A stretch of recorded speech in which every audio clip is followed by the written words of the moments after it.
After the harvest, the rice field owners arrange a performance of harvest singing to thank the rice goddess for a fruitful harvest.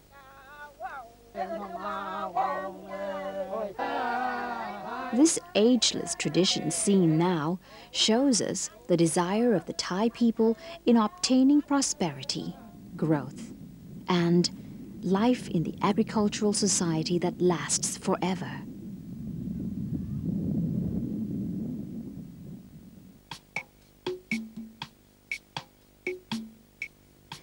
Moreover, the agricultural land, more than 130 million Rai, consisting of more than half of the population, still earns a living as agriculturists, contributing to the explicit condition of being one of the more prosperous places in the world.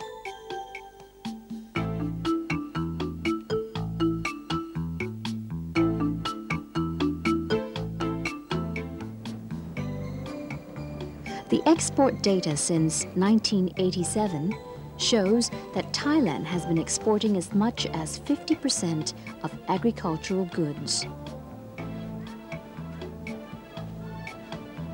They are mainly rice, corn,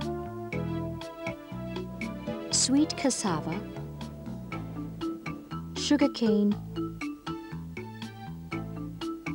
and fruits.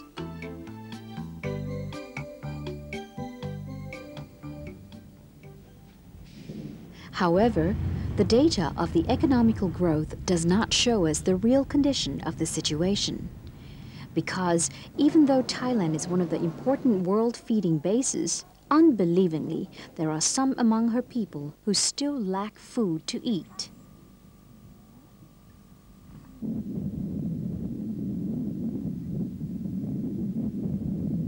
When we are talking about food security, especially for this country, Thailand, I'm not worried at all, especially at the national level or country level.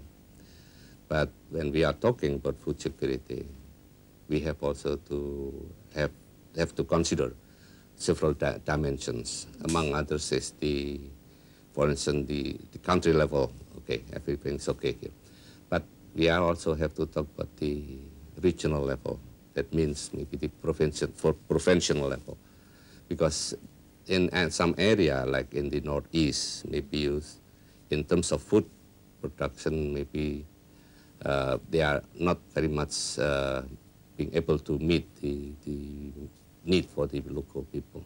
The third level will be I call it the household level, in which some people may have some difficulties in accessing to the food because of their income, because of their resources. Problems of food consumption in Asia are abundant. Lots of problems, many kinds of problems. But one of them in the case of Thailand is that we encourage so much of food export with the far less emphasis on the farmers themselves. Well, it's a balance that we are striving for. Anyway, there are a lot more problems. And to solve those problems, we may have to start with the definition of what we have been facing. Dr. Sutatwo, as I said before, I'm afraid we have to start by scoping or defining the problems range that the Asia-Pacific region has been facing. Yes, today, if we look at the world as a whole, and if you divide the volume of production of food by the number of populations, we don't have enough problems. The food that we produce is sufficient to meet the demand for everybody. But at the same time, we have also to recognize that there are still some 800 million people go to bed hungry. And out of this number, some 500 million people live in this region, Asia and the Pacific. Dr. Sutatwo, you are saying that we have enough food actually in the world. Yes. But there are so many hungry people out there. How come? Well, the root or the main cause, the prime cause of hunger is mainly poverty. And if you talk about poverty, there are so many causes for this. Among others is the distributions of productive asset, the opportunities to have some employment and resources to get finance to pay for the food that they have to buy. And also, of course, because of this, in many cases, the nature of the resources that the people has. Some country just not sufficient to produce food for their people simply because of their nature of the resources. Dr. Sutatwo, how do you see the future? How could we feed these people? How could we provide enough food for all?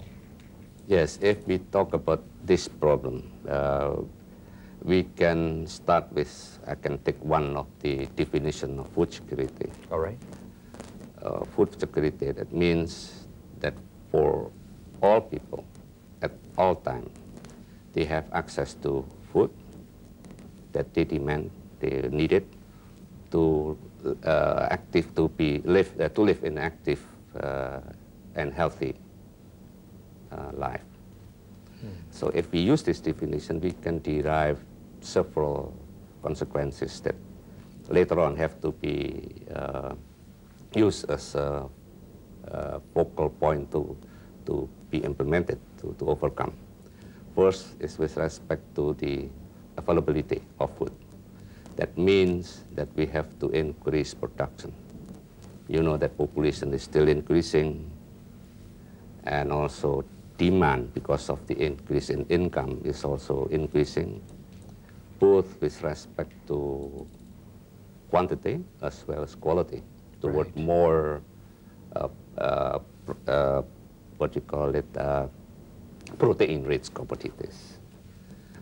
Then, of course, the second element will be on the continuity, that supply should be continuous. In some cases, we talk about sustainability, that the production will be continued from generation to generation.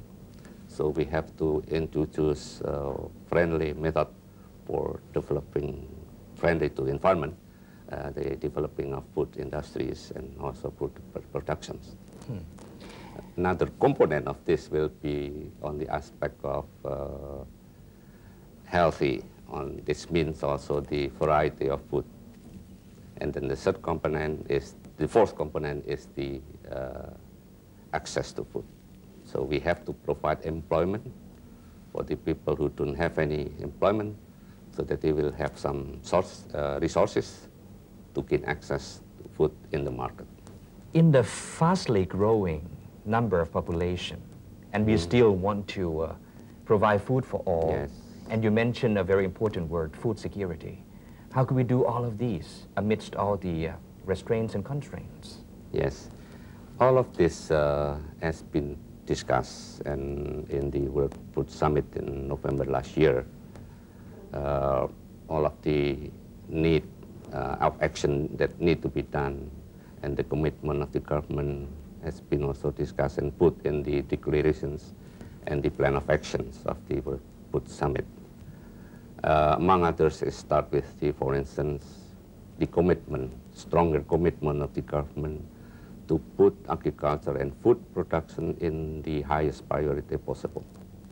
Secondly, of course, if I have just mentioned some, is the need for investment. Investment in improving the resource capability, like land improvement, human resource development, investment in research, investment in production necessities like fertilizer. All of this cannot be done only by the government. So we need to have collaborations and support also and concern of the private sectors in this investment to improve the capability and the availability of food. We have done relatively well in Asia and the Pacific over the last 20 years. In East and Southeast Asia, the proportion of the population undernourished fell from 40 to 16%, and in South Asia from a third to a fifth. Why? Because food production grew faster than population, stability of supplies improved through stocking and imports, and incomes rose significantly. Trend projections show that we will continue to make headway. By the year 2010, the proportion of the population undernourished in East and Southeast Asia would have fallen to 5%, and that in South Asia to 15%. This rate of progress would still leave about 350 million people in this region hungry. They would be concentrated in 6 or 7 large, low-income food deficit countries. Apart from the problems of food shortage in Asia, this region has another problem which is also threatening, the use of land for agriculture. The region's land and water resources are finite, and in terms of agricultural utilization may even be shrinking. Two characteristics are fundamental to the problems being considered.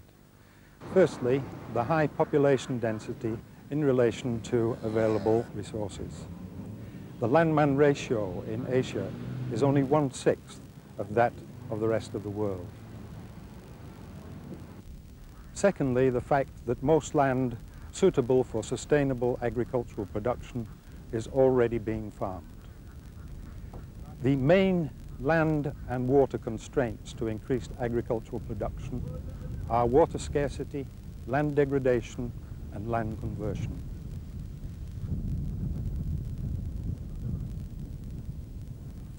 By far the largest demand for water comes from agriculture, and huge investments have been made to develop large-scale irrigation schemes.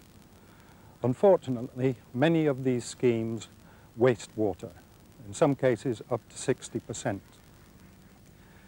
But at the same time, the development of irrigation is really the only way that developing countries of Asia and the Pacific can boost production. Unfortunately, potential sites for new large-scale irrigation schemes are few and far between.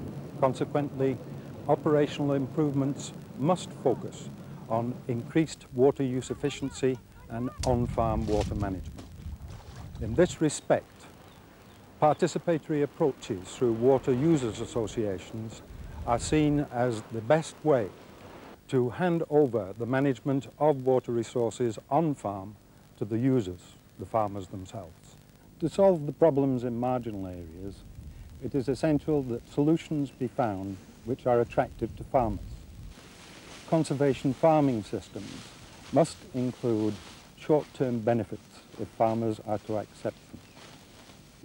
In prime agricultural areas, the problem of fertility decline can be solved by combining all forms of plant nutrients, both organic and mineral.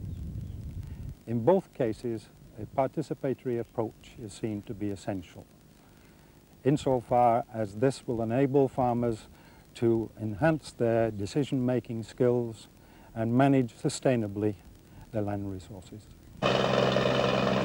Around 70% of the world's surface is covered by the seas, and the seas are crucial sources of food.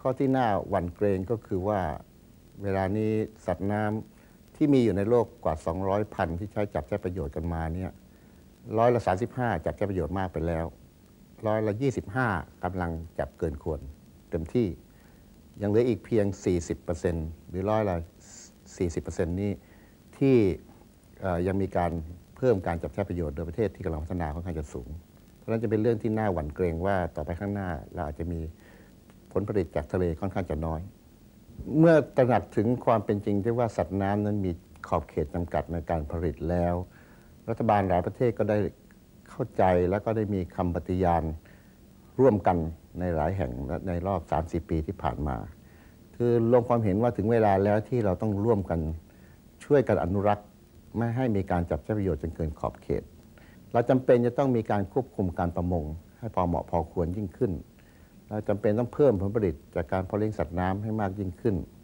เราต้องประสานประโยชน์การใช้เขตชายฝั่งให้ดียิ่งขึ้นและเราคงจะต้องเริ่มโครงการที่จะส่งเสริมชาวประมงรายย่อยพื้นบ้านที่อยู่ชายฝั่งทะเลต่างๆให้สามารถมีสิทธิมีเสียงในการอนุรักษ์ทรัพยากรมากยิ่งขึ้นครับ As previously mentioned, that land use planning is a crucial important, so is the conservation of forests. Well, forest trees and wooded areas not only produce timber, but also contribute to food security. Plant and animal foods coming from forests are in the form of fruits, mushroom, medicinal, meat coming from wild animals. I will give you a few examples. World Health Institute estimates that more than $100 billion are sold worldwide each year. A research in 1988 shows that people living in wooded areas of northern Thailand were consuming about 60% of their food coming from forests. In Pakistan, about 50 tons of dried mushroom are collected from forests, mainly by women and children, earning the country for more than $6 million annually. Forests are also produce wood fuel. Worldwide, it is estimated that more than 2 billion people are depend on wood for cooking, preserving, preservation, and for heat. In addition, forests are home for thousands of flora and fauna. It's also as a genetic and vital biodiversity reserves. These are essential to the survival of humanity. How interesting. Well, the difficult management between unlimited demands of the growing population and the limited resources tells us that the conservation of forests is a difficult task, but we have to do, as we heard earlier. Well, forestry is one problem when we talk about food in the world. Another problem, nutrition. And the following comments from Mr. Nandi, I believe you would hear something that most of you may never hear before. Nutrition, such a big problem, isn't it?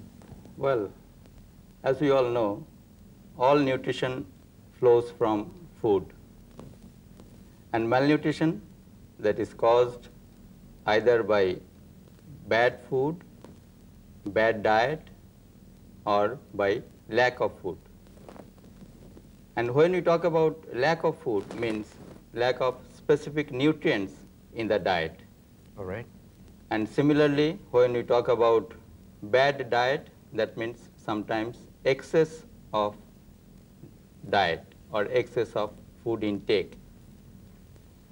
While the former one is called undernutrition, that means lacking specific nutrients in the system. And that undernutrition, which is generally being confronted with by the population of the Asian region, are protein energy malnutrition for the children who are under 5. Then we have chronic energy deficiency in the adulthood and also in the adult population. Similarly, there are vitamin A deficiency in the children. Then we have iron deficiency anemia, particularly for the vulnerable groups of the population, namely the children and also the women of childbearing age and also the adolescent girls. Besides, there are a number of micronutrient deficiency problems which can be overcome through various food-based strategies if these are properly tackled. Another example is iodine deficiency disorders. In 1995, the World Conference in Beijing, which is on women, has confirmed the fact that women contribute a lot to the world's agriculture and food products. In fact, half of the productivity produced in the whole world are produced by women. This is a derived conclusion from experts and researchers on the promotion of the status and role of women in the global level. So it's clear and obvious that women themselves are the major factor and the major contributor to the food security of the whole world. ในส่วนของการผลิตเนี่ยนะคะจริงๆแล้วมันก็มีหลายขั้นตอนนะคะตั้งแต่เริ่มที่ว่าจะตัดสินใจว่าจะผลิตอะไรนี่เมื่อจะผลิตอะไรเนี่ยมันจะต้องรู้ด้วยว่าผลิตอย่างไรเมล็ดพันธุ์จะได้มาอย่างไรนะคะแล้วในการดำเนินการผลิตเนี่ยจะต้องใช้ระยะเวลาเท่าไหร่นะคะแล้วในช่วงระยะเวลานั้นเนี่ยนะคะจะต้องบำรุงรักษาอย่างไรนะคะถึงจะได้ผลผลิตอย่างที่เราต้องการจริงๆแล้วเนี่ยถ้ามองกระบวนการผลิตอย่างที่ได้กล่าวถึงเนี่ยนะคะผู้หญิงมีส่วนและจริงๆแล้วร่วมในกระบวนการนั้นตั้งแต่ทุกขั้นตอนซึ่งรวมทั้งการจัดการและก็การตลาดนะคะ Telefood is quite an interesting program indeed, but to share that sentiment of the sense of purposes that this project has, we have a guest here. Mr. Devashava, the purposes of Telefood should be shared by other people, don't you think? Telefood has two purposes. The first purpose of Telefood is to increase awareness amongst the broad public about the problems of hunger and malnutrition in the world today and in the future. FAO thinks that the broad public has to know about this. That's why this program uses the mass communication like TV, radio, written press to bring the message. Bring a message that the challenge of future food security and food production goes hand in hand with the need to build a global community, a community based on justice and solidarity. We need a world where there is a fair trade regime. We need a world where there are safety nets for the poorer segments of society, such as the provision of food aid to the real poor people. And then the second aim of the Telefood is to increase the financial flows to the agriculture and related sectors of economies. We need investments in the agriculture sector by governments and by the private sector. But even beyond that one, all the players in the food chain, such as processors, transformers, traders, all of them should increase their investment in the agricultural sector. Even the public at large, and this is then the last element of this Telefood, should be aware that there are poor people, that there are people who are hungry. So everybody who has a sense of solidarity and wants to contribute to solve this problem can donate, can give gifts for the Telefood program. These monies are collected in national Telefood accounts which have been established around the world, including in Thailand and in several other countries of Asia.